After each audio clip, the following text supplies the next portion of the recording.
Hey, Marc Warnke here, PackGoats.com. I want to take a second because there's so many new people to goats or looking at owning goats, and I want to explain to you a little bit of what I believe to be the psychology of goats and kind of how they work, how they tick. So first off, they're really herd bound, meaning they're communicative within their herd. So they talk to each other, they have utterances, bleat is what their noise is called, and they'll talk to each other there as they move along, and they're hierarchical. So matriarchal, which means they're led by the female. And so usually what'll happen is they're feeding along, and the lead doe is out there kind of leading the cause. And everybody will follow along. It's very unnatural for goats to ever separate from one another. And I often get asked, I'm in these, big, beautiful backcountry destinations, and the goats are following me, and they're like, well, how do you get them to follow you? Well, it's really easy. When you bottle feed a baby, they become bonded to you, and from then on they think you're a goat and they're a human. They think we're kind of the same thing, and there's the imprinting going on. And so in goat world, if one goat walks away, all the goats follow. And so I'm one of those goats, and I'm actually the lead goat. I'm the lead goat that's an alpha, but I'm also benevolent, and I give love.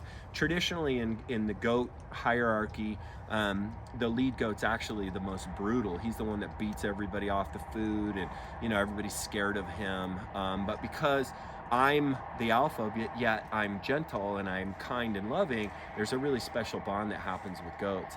And so you'll notice in goats, there's dominant goats, and there's submissive goats, and there's goats that really love attention, and there's goats that could care less whether you pet them or not. The ones that could care less whether you pet them or not are pretty less frequent. If you bottle feed babies, they're just super loving, like a dog. They just want to be around you and be loved. They love food, they love treats. And goats have a sensitivity to being reprimanded physically. And so in the psychology of goats, you just always have to remember there's no room for a heavy-handed trainer in goats. The guy that's and I've been that guy. I can relate to it. I get frustrated and angry, and I've been physical even with my dogs and goats, and I've been training animals my whole life. The best trainer is that cool as a cucumber, never loses his poo kind of guy. And I'm not that guy. I'm emotional and volatile, and I've worked on it my whole life, but it's still there. And so for me, I've had to remember to put that person aside, especially with goats, because they just need a gentle, steady hand. They need to know when you're disappointed with them by a squirt bottle in the face, a shush of you, even throwing a stick. Disassociative, meaning something separate from you, reprimands work excellently. Throw a rock at them, throw a stick at them, and never to elicit physical pain, because goats are tough. You ain't gonna hurt them. They hurt each other all day long. They're used to that. That's no big deal. What we try to do is just kind of be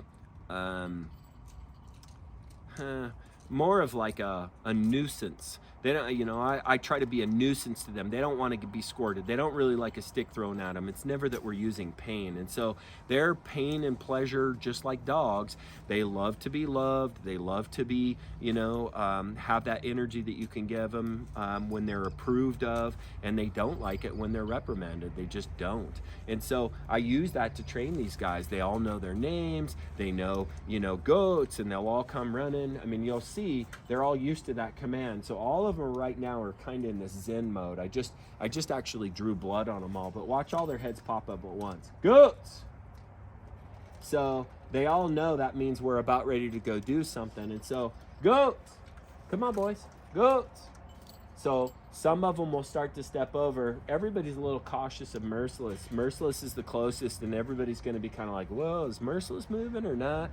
In some unusual situations, probably why they're not coming over, but not a big deal.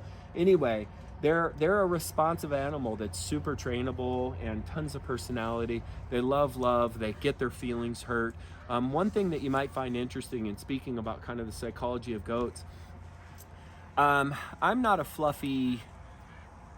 animals in my world need to have a job. They need to render service to earn their keep. For me, sometimes love, like in a cat, a love is enough, but barely. If they're a high maintenance pet, that's not enough for me. They got to earn their keep, and goats are similar to that. So don't think I'm this fluffy guy when I say this, but goats are the only animal I've ever recognized that I would genuinely says experiences depression. They're an animal that gets down. And it holds on. I've pulled goats out of one herd and put them into my herd and literally seen them go from the bouncy, playful, happy goat that they were at their old herd, coming into this herd, and just standing in the corner with their ears down, obviously not happy. And it's really interesting to see an animal that has complex emotion like that, and I believe goats do. So, you know, the next goat that you're around, give them a little bit higher level of respect. They deserve it. They are an intricate, interesting, very intelligent, super trainable, loving animal. And if you didn't know that about goats, you need to give them another look. So I hope you find that helpful. A little peek into my opinion on kind of goat psychology and what makes them special and what makes them tick. So Marc Warnke, PackGoats.com. If you like my videos, click subscribe. If you want to learn more about goats, I got everything you need. Courses and feeding and nutrition and how to do shelter and pack goats and raising babies and having milkers and homesteading and all that stuff. You can all find that on all PackGoats.com and my YouTube channel. So take care.